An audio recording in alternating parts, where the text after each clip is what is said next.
迎收看《全时刻》。最近有2张照片成为全世界中国问题专家瞩目的焦点，因为这2张照片具体而为的呈现现在习近平在中国的一个处境。现在习近平感觉上有一点前后受敌，有一点左右为难。为什么这样讲呢？我们来看到第一张照片。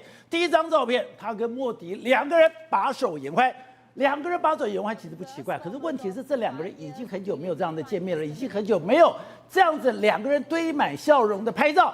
为什么今天有这张照片出来？因为习近平让了，习近平一口气让了9万平方公里。之前我们曾经讲过，在中英边界，在这个班公错湖的附近，2个国家打得非常凶，狼牙棒所有的武器全部都上阵。上阵了以后，两边都讲说一步不让，但没有想到中国现在这些班少，中国现在这些哨兵，竟然全部往后撤，往后撤一撤了9万平方公里，等于是2个半的台湾大。过去你不是讲说你一点都不能让吗？不是用这个来不断威胁台湾吗？为什么现在这个地方习近平要做这么大的退让？难道不做这么大的退让，他没有办法应付现在的国际形势吗？而另外一张更是有趣，我们看到习近平跟温家宝2个人同桌，2个人把酒言欢，2个人相视而笑。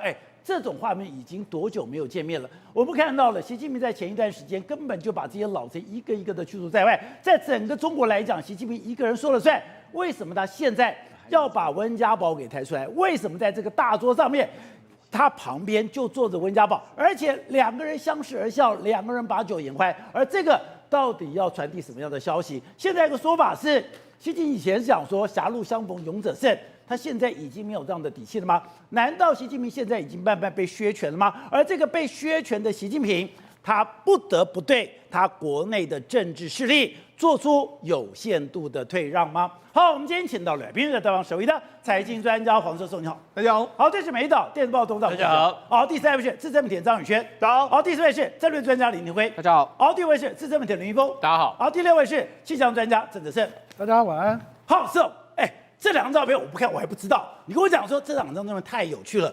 第一个是他跟莫迪2个人把手言欢，没错，把手言欢的代价是我要做大幅的退让，可是他干嘛要一下子退让了9万平方公里？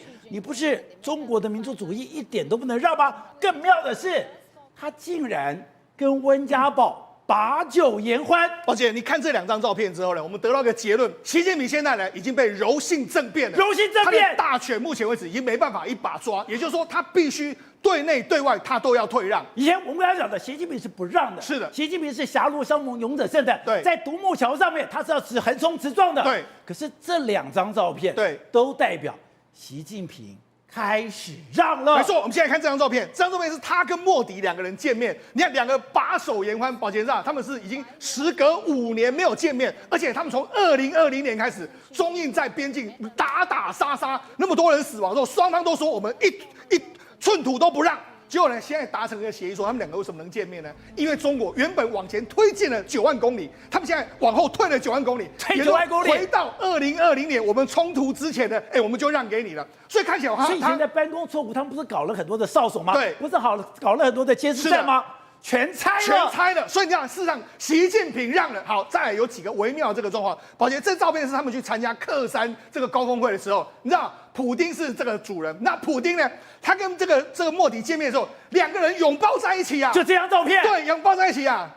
但你知道吗？事实上，普丁见到这个习近平的时候，2个就是握手。你就知道，从普丁的动作，你也知道说，他好像把习近平的这个位阶往下降了一个，所以呢，事实上显见这些国外的变化，就知道中国的内政出了一些问题了。刚才讲的，你居然要去跟莫迪见面，是你居然要先让9万平方公里，你现在要解决内部的问题，你居然要跟温家宝把酒言欢，对，然后呢，刚才讲到。你现在碰到了这个所谓的普丁，对，普丁以前不是你最好的哥们吗？是的，不是战略伙伴吗？不是无上限的这个合作吗？对，就没有想到他一下了克山了以后，照理讲应该是国务院总理级的、副总理级的，没有。我派一个地方官员来接待你。而且那上次不是北京见面或者是莫斯科见面的时候，他还抱着习近平、啊。对，现在不是这样，现在是跟你握个手就这样就算。然后他见到这个莫迪的时候是这么开心，所以可见从普丁的身上你也闻到了中国不太一样的味道。所以各种讯息告诉我们。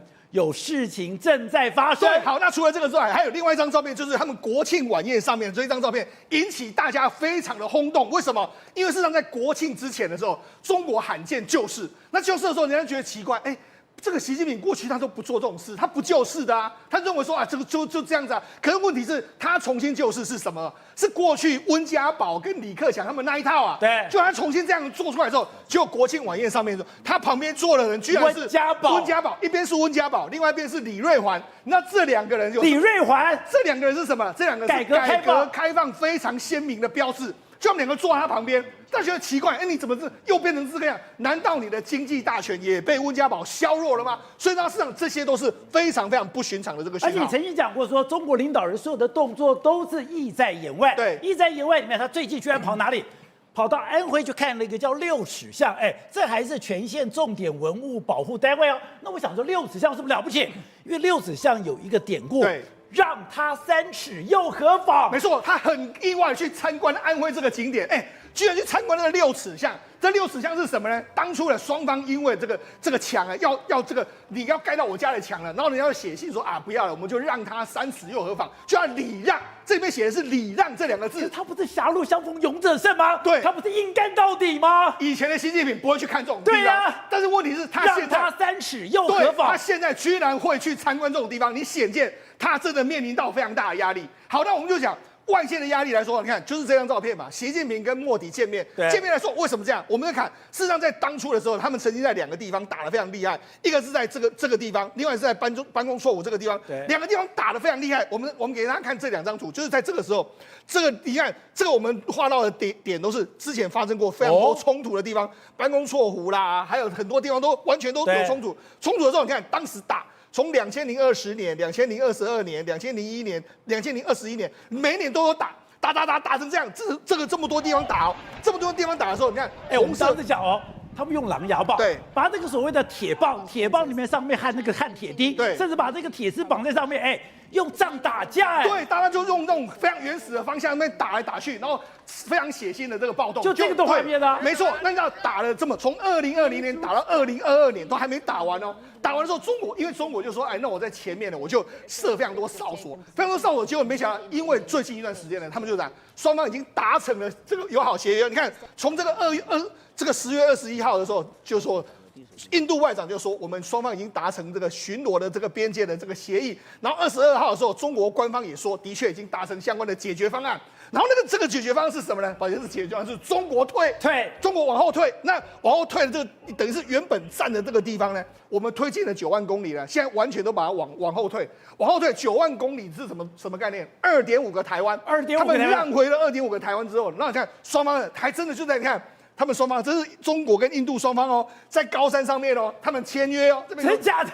对，两个国家不是拿狼牙棒对打吗？是，现在开始是在上面，你看在高山上面这个5-6千公尺的这个山上，右边是中国，左边是印度，对，居然也是要吃东西，对他们就在那边开心的说，我们终于可以和解了。那双方都有所谓互相巡逻权，那甚至你还看到说很多中国军方开始往后撤退的这个画面了。你说车子离开了，已经开始离开，所以你可以看到说，目前为止来说，的确。中国这一次，这些都中国的军车，都从班公错误开始往外移了。对中国让的话，那你当然就中国跟印度就可以不要在这个打起来。这个对习近平来说，他必须要做这样的这个措施，因为他不能够在四面为敌的一个状况。好，那另外之前不是讲吗？中国搞了一个2024利剑 B 的这个演习，对，2024中国联合利剑 B 的这个演习，本来我说，我在突然的时间，在大家这个所谓的完全不知道状况下，我开始把台湾给包围。对，而这个包围网是越包越近，越包越近。很多人就讲，哇，你台湾完蛋了，你被包围了。可是它居然只有13个小时，对，然后戛然而止。现在有越来越多的消息出来，是说，它夸张到什么程度，你知道吗？夸张到他连有的军舰都还没有就定位我还要赶赴那个就定位的时候，就接到命令说，解散了。他说这个东西代表什么？代表习近平在军方的管制有问题。没错，实际上这个联合利剑 B 的演习来说，是今年10月14号上午5点的时候，在我们台北股市开盘之前宣布，他原本要打击我们的股市，就没想他还画了很多地方。他说今年的这个2024 10月的军演，你看这个红色这个区域他还特别说什么呢？要控制台湾。封锁台湾，让你的海港没办法这个出去。他还说我原本就是要这样，而且他说越缩越紧哦。他是说，你看相对于前几次他们还释出画面哦，对，我们越逼台湾越包越紧哦，这样的状况哦。就宝田长，原本我们都以为，哎，早上开始演习会完蛋了，而且他没有宣布结束的时间点哦，就没想到到那天晚上他就结束了，傍晚6点就结束。我们都觉得，哎，怎么那么快就结束？戛然而止。那人家戛然而止是怎样？有些甚至这个军舰都还没开到我的定位之后就回去了，还没就定位就回去了。所以你知道，很多人就说，哎，出去没多久就接到说你可以放假。所以简介是什么？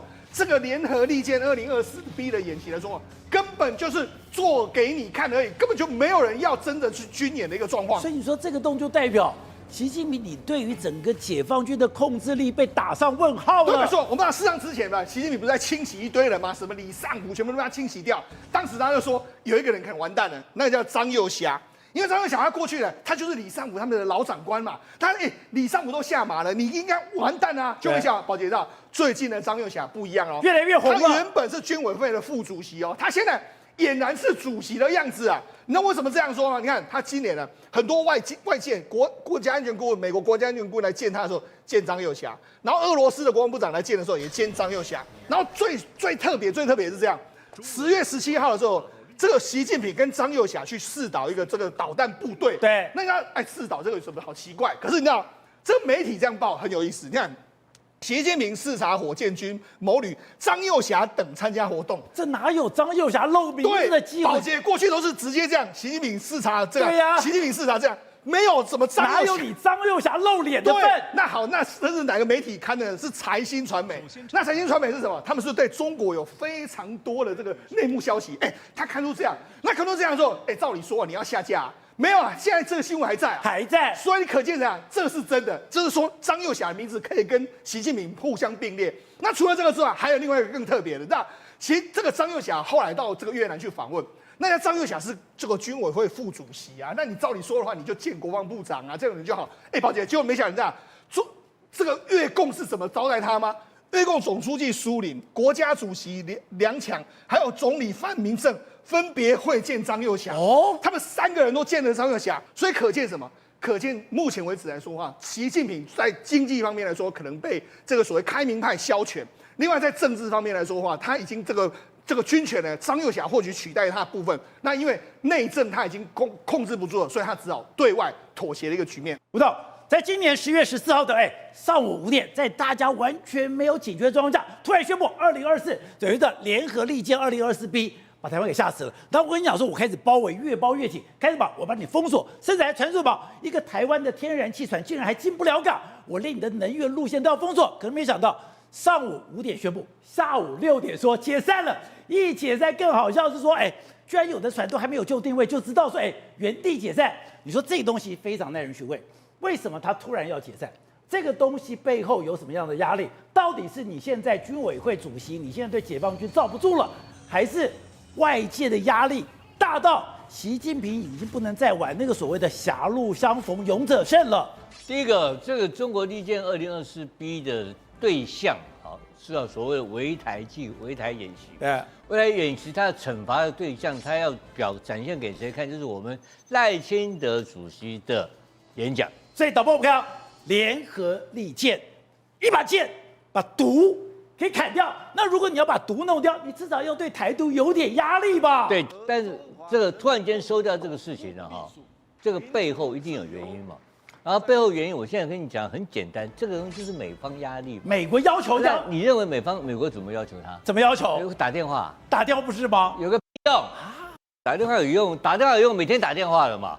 美国一定要狠招在后面嘛，一定不知道什么怪事情发生。我告诉你，你不退都不行。所以你今天逼着习近平吞回去，我逼着你早上5点发布演习，下午6点就等于宣布解散，而且你中间没有达到任何效果，你一定唾面自干。是美国硬要他硬生生的吞回去，这个是不是习近平主导？我都开始怀疑了，因为这个利剑 B 在演习的同时，这个中央军委会有开一个全军的将领会议，对，是由张又侠在讲说这个现代解放军的这个解放军的现代化的中心策略是什么东西，还有开一个非常盛大的一个会议。结果习近平不在，张又华主持，张又侠主持。对，那习近平在哪里呢？在哪里？在厦门东山岛。他在东山岛。那奇怪了，这边在搞利剑演习，你怎么不跑去督导？你跑去靠东山县干什么呢？你就穿了一个白衬衫，而且西装出就去了。更重要的，他在东山县整个这个公开的演讲的程序、演讲的画面里面，一个字都没有提到军演。就换言之，这个军演跟他无关嘛，这跟他一点关系都没有嘛，对不对？所以我要回头过来看，你要如果重点放习近平的话，我现在可以做个结论：习近平跟2024B，不管是草草结束、盛大结束都没关系啊，那就是军委会干的事情。可是怎么可能在你是军委会主席不知道或者没有同意的状况下，敢干这种事？不是，应该是这样讲，军委会主席当然是知道。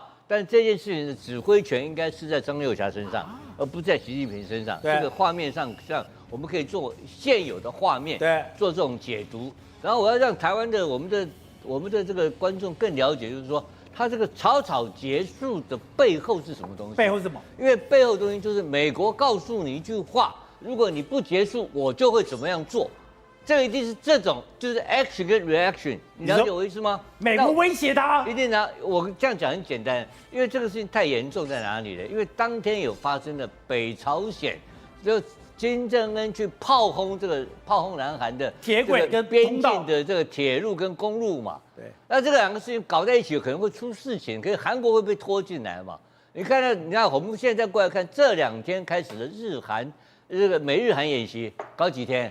搞10天，对，各种韩国军队3万多人，美军出了1万多人，从4、5万人在这边演来演去，老公都不敢放，对，那才叫军演。所以为什么我要讲这个在哪里呢？这个就是说实力原则。而且你说，如果从现在国际领袖去跟习近平的互动，更给感觉说他现在的地位或者他的影响力江河日下了。应该这样讲了，习近平目前所做的几件大事情呢，他都受到了挑战，没有成功。因为中共的领导人有一个中国共产党，应该这样讲，他有一个很重要的叫做执政合法性。他的执政合法性原来是干什么？靠暴力嘛。对，就是我现在强迫，因为有专制政权嘛。可是暴力不能够当做执政的唯一工具啊，要靠什么？要靠攻击。成功的治理啊。对，你现在世界第2大国啊，要战功。要战功，或是说治理成功，全世界第2大国伟大领导人没有问题，中华民族伟大复兴都可以成功起来。目前不是嘛？没有，失败了，经济上挫败，财政上有危机哦，银行可能会出问题哦。第3个更严重的，他的年轻人大量失业，这3年下来啊，年轻人失业惨不忍睹啊，这根本没有办法救啊，所以他然后搞那个救市去救股票。搞了几天，他们有那个大陆人跟我讲说，我问朋友，我说你们看得多少？他4000点，我说我看没有，我就问他一个问题啊，我说为什么要搞救市？我救市原因在哪里？我一看救市，你知道发生什么事情吗？发生什么事？国营事业的大老板都在持股啊，减持啊，跑掉了，他们大咖跑掉了，不知道那韭菜是谁啊？就一般股民，因为还是有一般股民傻瓜，还有人那个年轻人去卖车子，跟妈妈借钱，房子去借钱，参加，结果国庆完了之后就砰就不见了，割韭菜就散掉了。他就是要把他自己那些大咖，因为被大咖骂了嘛，对，就救个2天，救个2天以后把那些韭菜洗一洗，把那些大股东减持，对，搞了这么个救市。后面还有吗？没有了吗？没有钱嘛，没钱了，8000亿人民币怎么救嘛？对，刚才讲是，现在从各个国家的领导人去跟习近平的互动，真的可以感觉习近平的地位有了一些奇怪的变化吗？习近平有没有大权旁落，我们没有办法再做这样做预测，但是可以确定一件事情：最近的中国很奇怪，都在让邻国，都在让隔壁的国家，都在让，连菲律宾都让。你知道那菲律宾他都跟他签订什么那个谅解备忘录，干嘛？就是说我们让你补给好了。那为什么要做这个动作呢？为什么要跟印度让这样的一个这个9万多平方公里的这个地方呢？其实习近平那个到6尺巷就可以说出一个真正的他的目的是什么？让他3尺又何妨？当时那个6尺巷在安徽就是一个张家一个吴家嘛。那张家来讲的话，这个两边都在争地皮嘛。结果呢，张家呢给他中央的这个亲戚呢写一封信说要求救。结果后来呢，他们就说，哎，你让一让嘛，让个3尺也无妨啊。为什么呢？你长城现在来讲的话都还在，但是呢，秦始皇已经不在了，所以你计较那么多干嘛？对。所以让了3尺之后呢，吴家也让了3尺，所以就变了6尺嘛。所以这意思是说各让3尺。对，各让3尺。那意思是说什么？我中国让了，那你印度要不要让？对。那你印度如果让的话，我们大家和谐来和谐去嘛。可是以前不是习近平的风格啊。那为什么这个故事在讲什么东西？就是大家讲说鹬蚌相争嘛，渔翁得利。那个渔翁是谁？川普准备要出现了，不是吗？就美国总统选举来讲的话，美国现在可能接下来后面对中国使出了招数，中国可能会受不了啊。那你今天来讲的话，中国现在各个国家开始都有一些微妙的变化，现在各个国家都这样转来转去，因为有一个黑天鹅或者有一个灰犀牛要跑出来了，那个渔翁要出来了嘛。那渔翁要得利的时候，这鹬蚌两个就想说啊，我们干脆不要这样子好了嘛。所以你看到一件事情啊，为什么呢？现在来讲，中国里面很多企业不是都往外跑吗？跑到哪里？跑到印度嘛，跑到东南亚嘛。那我如果跟东南亚搞坏关系，我跟印度搞坏关系，那我的中国零组件也没办法到这个地方去啊。那这个地方去，至少美国可以接受他们的那个贸易的结果，也就是说，他们东西可以卖给美国。那我中国就转一手，从这些国家卖给美国就好了吗？你美国制裁我没有用，我就从这个地方转。否则来讲的话，习近平现在搞不好经济，也搞不好内部的政治，然后搞了一些乱七八糟的。所以你看到把温家宝请出来啊，之前还不在斗胡锦涛吗？没错，怎么把温家宝给拉出去？是啊，那现在怎么把温家宝请出来了？那他不晓得温家宝是开明派的吗？甚至还主张政治改革了吗？所以你可以看得清楚啊，就是说。你看中国领导人来讲的话，他旁边站什么人，其实就是他的政治意涵。在以前毛泽东在那个天安门城楼上面，结果呢旁边站了一个美国记者，那就代表说想要跟美国进行这个交流了，所以他在释放这样的一个讯息出来，美国人也看得懂，但是呢怕被这个记者骗，所以不断的派人去确定之后，才有后来季辛吉到北京去了嘛。现在来讲的话，他。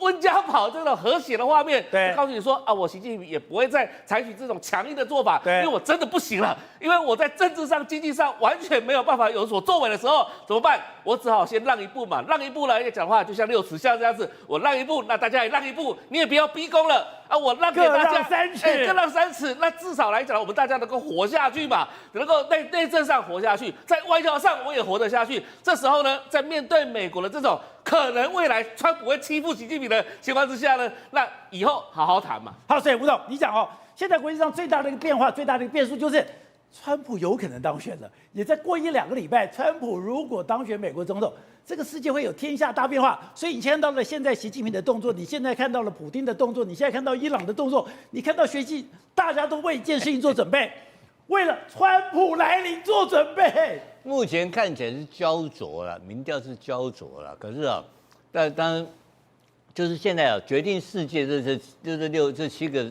摇摆州嘛，摇摆州，但是到底决定了没有我们谁也搞不清楚。但是根据很多人的预测，很多人的感觉，都认为说川普当选几率比较高嘛。那川普要当选的话，很简单，他的游戏规则一定是跟拜登不一样。我们讲美中关系会发生什么变化？很简单嘛，关税部分你加大，川普就是他不跟你搞什么多边主义，对，他是单边主义。我川普跑来找你老西谈，来，我现在关税要加大，你就1年多给我几千亿，他就跟你搞这一套。那你还给我搞 over capacity， 那我不当然干你啊！这不但不跟你买，还要跟你惩罚你嘛。对，但是这个就是川普会，这个跟习近平的路线刚刚好冲突啊。刚刚好冲突，那是其他各国家，你说伊朗那更好笑了嘛？我认为伊朗是被压制的，被警告，因为现在目前他好像两条航母舰过去，就在叫伊朗，所以伊朗不是单纯的怕以色列，他是完全被美国压制。这一次以色列对伊朗的攻击，总共的飞行，我记得好像是2000多公里。对，2000多公里，他怎么飞的 F-16、F-15，然后 F-35，你怎么飞得到？这飞机编队嘛，它有3种飞机编队嘛。我看所有的外电的报道，今天看了一篇，那个制作人给我的东西。对 ，F-35、F-16、F-15 3种机型的编队飞行。对，然后他第一波就把他所有的 S-300的防空的这个雷达、防空的飞弹全部摧毁掉。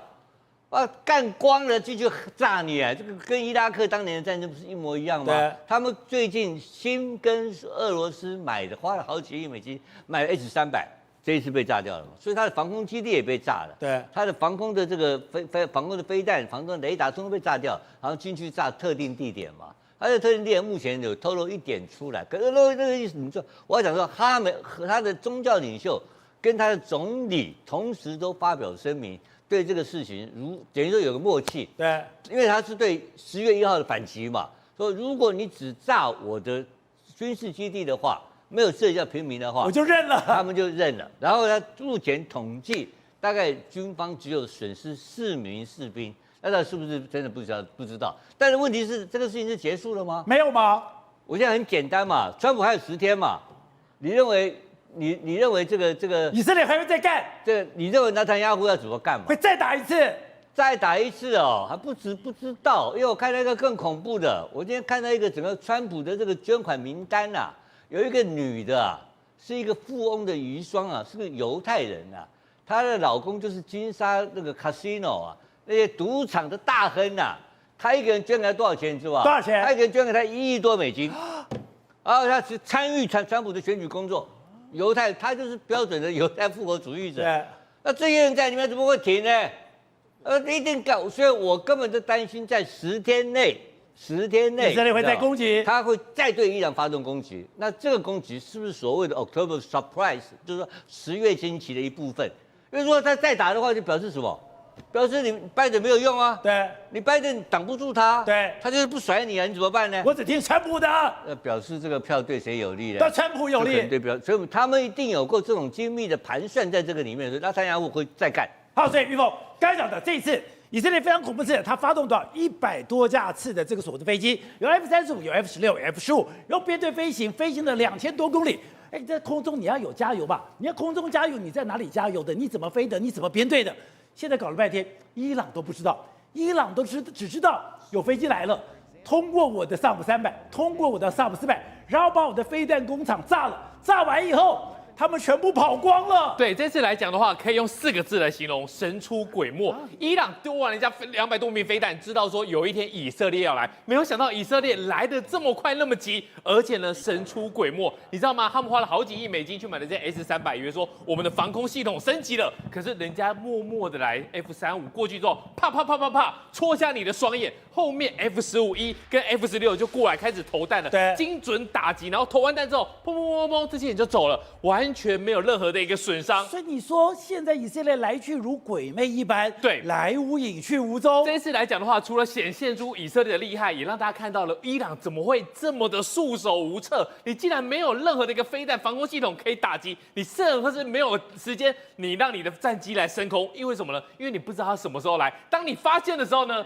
不是看到战机，而是你的军事设施砰炸完了。因为我看到媒体就问当地的居民说：“哎，你有没有发现发生什么事？你们到底看到什么？”他说：“我连战机都没有看到，我什么都没有看到，我只听到嘣的一声就爆炸了。”对，嘣的一声炸完之后呢，他就回头去看，他很多的军事设施就已经被完完全全的给消灭掉。先灭掉之后，再回头再看，原来人家 F-15先过来炸完，把你的眼睛戳瞎之后呢，后面踹了等于大门，然后呢开始投弹，而且投弹的打击的都是他们的军事要地，他们弄了很多的弹道飞弹。那弹道飞弹最重要的就是它的发动机以及它的这些军事据点。那刚才讲的，他发动了3轮的袭击，你不是1轮，你搞了3轮，3轮伊朗完全都没有警觉，没有警觉就算了。居然把他们最重要的飞弹生产工厂给炸了。对，这些飞弹生产工厂可以说就是中东的一个最大的一个基地。为什么呢？因为你的弹道飞弹要非常多的这个固态的燃料，而固态的燃料呢必须要搅和。而这些东西来讲的话，他们都是找到了之后呢，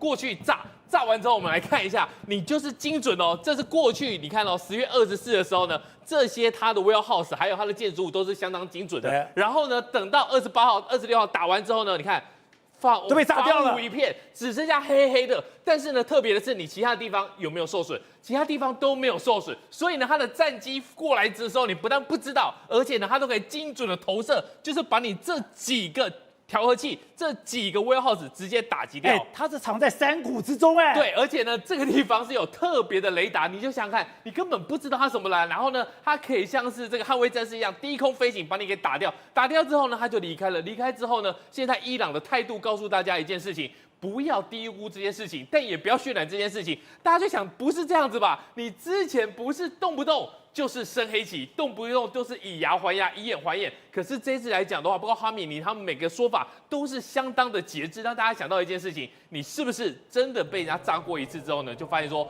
逮鸡不起来，我行为，我们恐怕是没有机会来对付他们。